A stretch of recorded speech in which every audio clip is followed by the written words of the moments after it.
Bonjour Mathieu, merci de témoigner aujourd'hui de ton don de spermatozoïdes. Comment as-tu eu connaissance du don de gamètes et pourquoi as-tu décidé de faire un don? Je suis une personne issue d'un don.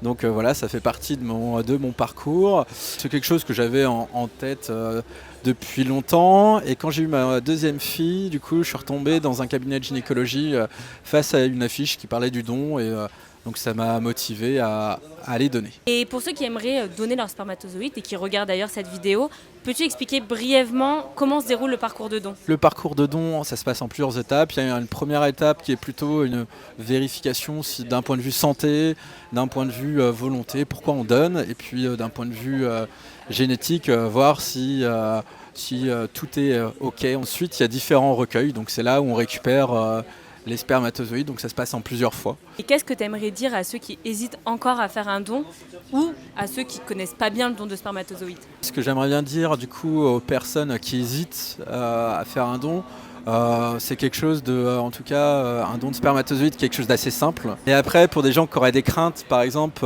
sur l'anonymat, par exemple, les personnes issues de dons cherchent pas des parents en fait. S'ils viennent à leurs 18 ans prendre contact, c'est plutôt pour savoir pourquoi il y a eu un don, dans quelles conditions et aussi quel est leur état de santé. Merci beaucoup Mathieu pour ce témoignage.